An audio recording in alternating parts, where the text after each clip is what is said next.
दोस्तों, कहानी का दूसरा भाग लेकर मैं आपके सामने उपस्थित हो चुकी हूँ। कहानी के पहले भाग में हमने सुना कि नौबत जो जूता सिलने का काम करता था, अपनी विधवा बहू के साथ बहुत दुखी मन से रह रहा था। नौबत मन से ज्ञानी नहीं था, लेकिन हंसमुख था, मूर्ख था। उसे भावनाओं का कोई पता नहीं था। आज उसकी विधवा बहू का 8 मासा पूजना था। उसी की तैयारी में वो लगा था। चलिए सुनते हैं कहानी को आगे। जरी वाली लाल साड़ी अब केतकी नहीं पहन सकती थी। वह विधवा थी। धुंधले रंग की पहनेगी और ढोलक बच्चे के लिए बजेगी। शोर शराबा, नाच गाना सब बच्चे के लिए।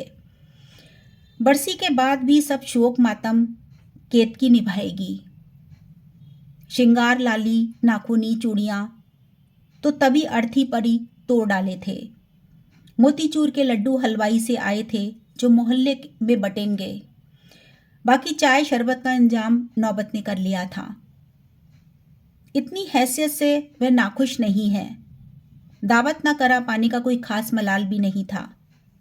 केतकी को न नौबत को, हाँ मोहल्ले को जरूर था। इस बात से मुंह मोड़ के अभी जुमा जुमा 5 महीना भी नहीं हुआ है बेटे को गए हुए। ऐसे में दावत और हौसला हैसियत किसकी होगी। वैसे तो बिरादरी के जोर डालने पर लड़के की बरसी भी लगे हाथों निपटा ही दी थी। फिर नौबत शोक संताप मनाए, ये चौके चूल्हे और जवान विधवा बहू के बारे में सोचे। वह मुठराया पत्थर ही तो था। ढोलक की जोरदार थाप और जच्चा गीत में मस्त औरतें अपनी ही धुन में थी। भीतर बैठी केतकी के भीतर उठता तूफान और जोर मारता बच्चे की हलचल में ठहर जाता। दीवार पर कोई तस्वीर, गुलदस्ता या घड़ी जैसी कोई चीज नहीं थी। उसने संदूकची में से शादी की कुछ तस्वीरें निकाली जिसमें रामेश्वर, नौबत का बेटा, स्वर्गवासी बेटा, पगड़ी बांधे दूल्हा बना हुआ था। फूला हुआ मुंह जिस पर कोई मुस्कुराहट नहीं थी। अनन्यास ही केतकी बोल पड़ी, देखा, ब्याह पर भी कचौड़ी जैसा मुंह सूजा हुआ है तुम्हारा। ब्याह कोई जबरदस्ती किया था? बोलो, इसलिए छोड़ गए ना? मेरा जीवन बर्बाद कर दिया तुमने रामेश्वर। तुम्हारा बच्चा मैं अकेला कैसे पालूंगी? किससे कहूं और क्या कहूं? अनाथ हूं, अनाथालय में पली बड़ी हूं। न रिश्ते पता है न रिवाज पता है।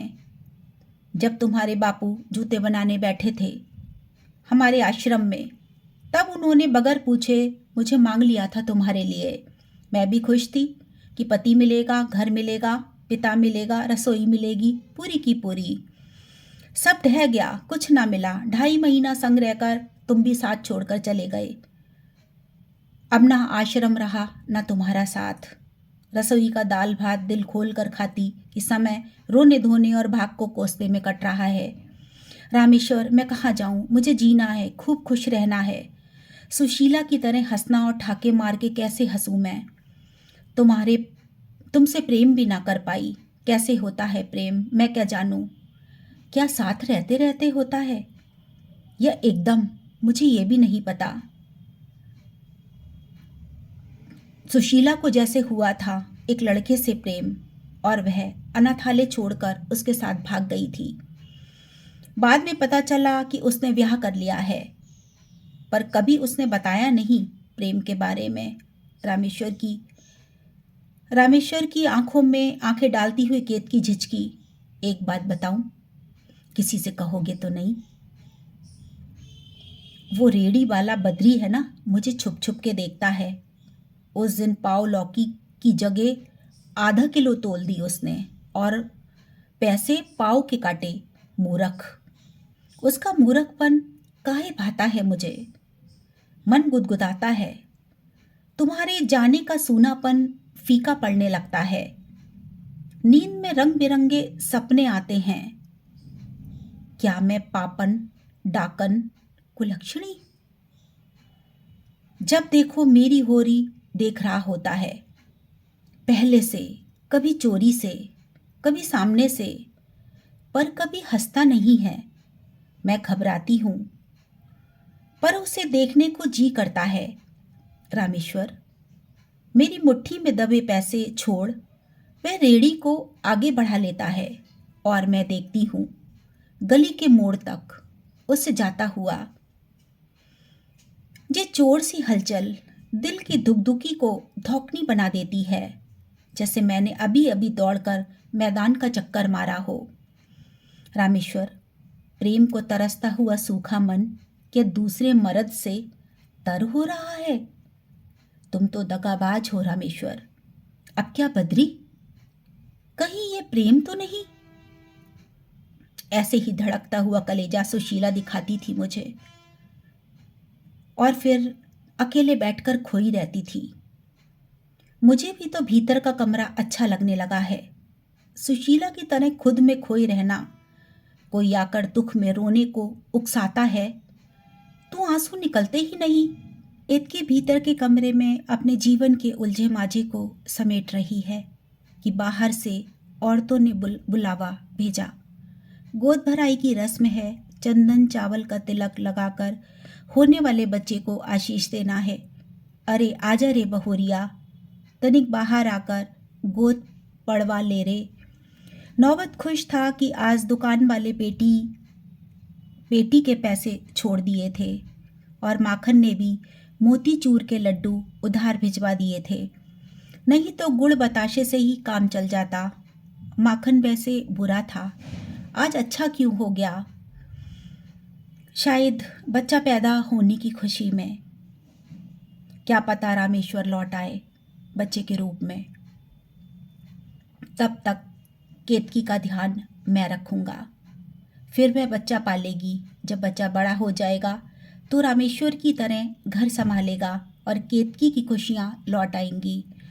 मुस्कुराता हुआ नौबत चबूतरे पर बीड़ी सुलगाता रहा और धुएं में धुंधलाता वक्त अपना चेहरा साफ करने की जुगत लगाता रहा। हाथों से चमड़े की बू साफ करने को लोटा भर पानी की आवाज़ लगाई थी, पर ढोलक की धमक में गुम हो गई। औरतें केतकी को पुकारने लगीं।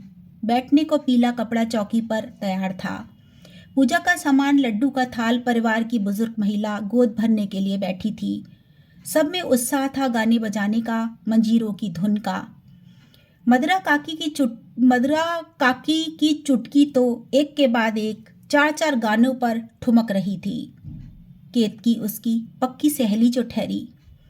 समा बंधा था संगीत का कि एक बच्चे ने जोर जोर से शोर मचाना शुरू कर दिया था।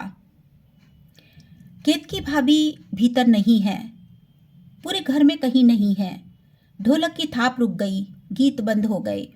सबकी आंखें केतकी को ढूंढने लगी। अंदर से लेकर बाहर तक सब जगह उसको तलाश किया गया, लेकिन केतकी कहीं नहीं थी। हर जगह तलाशी गई। बंद हुए संगीत का सन्नाटा औरतों की कानाफूसी में बदल चुका था। तरह तरह की बातें औरतों में रोमांच भर रही थी। लड्डू के थाल पर कपड़ा डाल दिया गया था। सबने धोती से ढके कान दूसरी औरतों के करीब आ गए थे।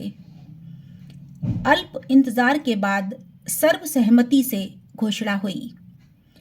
नौबत की सुशील विधवा बहू कुलक्षणी निकली। किसी ने आकर बताया कि वह बद्री की रेहड़ी पर लेटी हुई अस्पताल की ओर जा रही है, जचकी के लिए, या बच्चे को पिता का नाम देने, ये तो नहीं पता। उसको रेहड़ी पर दर्द से तड़पते हुए सबने देखा। बद्री को तेजी से रेहड़ी दौड़ाते हुए भी देखा। बद्री उसको भगाता हुआ ले जा रहा था और उस पर लेटी विधवा कुलक्षणी को भी देखा, जो निर्लज निकली। आंगन में बैठा नौबत अब भी चमड़े की बू में उलझा पानी का लोटा ही तलाश रहा था। दोस्तों, एक विधवा के दर्द से भरी और मजबूरी से भरी ये कहानी अगर आपको अच्छी लगी हो तो आप लोग ऐसी कहानियाँ सुनने के लिए मेरे चैनल को लाइक और सब्सक्राइब ज़रूर करिएगा। चलिए फिर मिलते हैं एक और कहानी में। तब तक आप सभी को राधे राधे।